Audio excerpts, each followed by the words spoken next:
Hindi sa mga bagay na yan na alam kong maraming gumagawa. Tingnan po natin yung sumunod ng mga verse na yan. Verse 48 and 47. Tingnan po natin. Sabi ni Jesus Christ dito ganito. I will show you what is like who comes to me and hear my words and put them into practice. Yan na. Okay? Sabi ni Lord, papakita ko ngayon sa inyo ang isang Kristiyano na talagang according to my standard, siya yung anak ng Diyos. He is the Son of the Most High. Na pagka nakinig, kanyang sinasagawa. Ito lang yung uri ng mga tao na anak talaga ng Diyos. Ano yun? Verse 48. He is like a man building a house, who dug down deep and laid the foundation rock. When a flood came, the torrent, again, parehong storya, struck the house but could not shake it because it was well built. Ang sabi rito, ang isa daw tao, inalintunan ni Jesus Christ, ang isang taong nakikinig at gumagawa ng kalooban ng Diyos, na kagaya rin ng isang tao na gumawa ng bahay. Kaya lang may pagkakaiba dito sa dalawang gumawa ng bahay. Yung una, ang ginawa niya kagad, pataas. Pero ang sabi dito ni Jesus Christ, nakikita natin yung difference, yung isa, paggawa niya ng bahay, he dug deep. Are you here? Amen. He dug deep. Ang inisip muna niya, yung pundasyon. Ang inisip muna niya, yung area ng kanyang buhay na hindi pa nakikita ng mga tao at hindi makikita ng tao magpakailanman. Na tanging ang Diyos lang ang makakakita nito. Ang ginawa niya, mga kapatid ko, he really tried to what? To change the inner part of his or her life. Talagang ang ginawa niya, nagpabago siya, nagpa-molde siya, talagang pinadurog niya ang kanyang puso sa mga bagay-bagay na alam niyang hindi kalooban ng Panginoon. Yung nauna, ang gusto kagad niya, yung makita ng iba, yung pagbabago sa kanya. Pero, itong isa, ay ang ginawa muna niya, ay pinabago niya ng pinabago ang kanyang sarili. Sapagkat alam po ninyo, ang isang taong sumusunod sa Diyos, kadalasan, ang gusto niya ay opposite sa gusto ng Diyos. Nandiyan ba kayo? Amen. Maraming pagkakataon na ang gusto ni Lord, opposite sa gusto natin. Kaya kapag ka nag-umpisa kang gawin yung kalooban ni Lord, nilalabanan mo yung sarili mo, tinatalikuran mo yung sarili mo rito. Okay? Nag-struggle ka rito sapagkat hindi itong gusto mo. Sino ba gusto rito magsakripisyo? Sino ba gusto rito magutom? Sino ba gusto rito palitan mo yung trabaho mo ng mas mabigat? Sino ba gusto rito minsan napapahiya?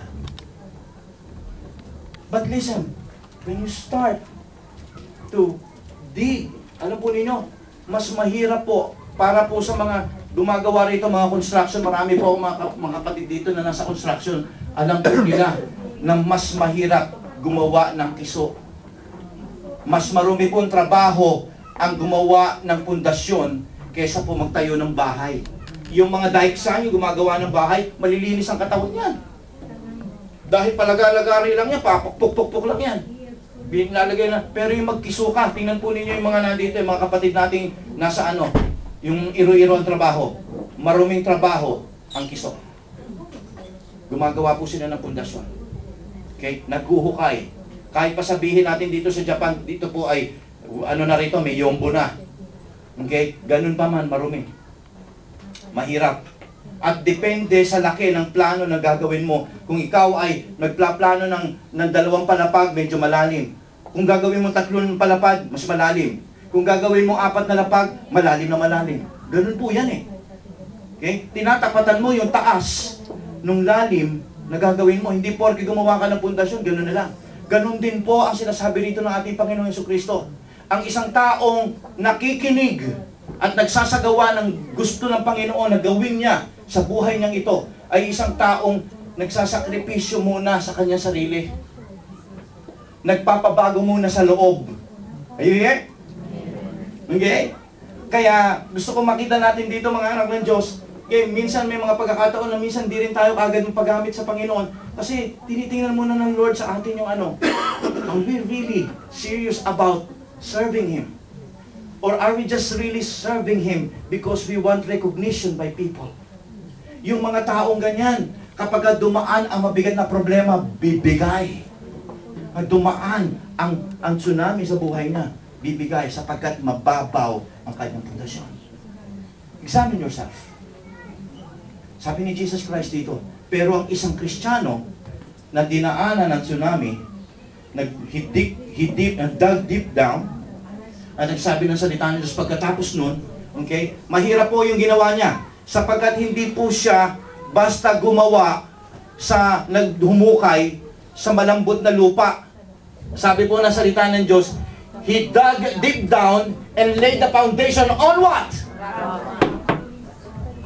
Ang hirap maghukay sa batuan.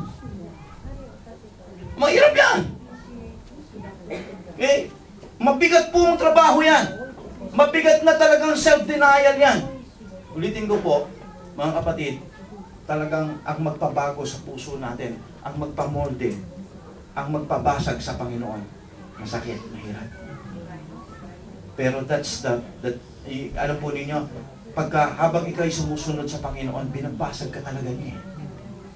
Yun yung mga sabi ko nga kanina, yung mga bagay na ayaw mo, yun ang paggagawa sa'yo ng Panginoon. Naalala nyo kanina, sabi ko sa inyo, mayaman lalaki. Alam na Lord ang babasagin sa kanya. Nakakapit siya sa yaman niya.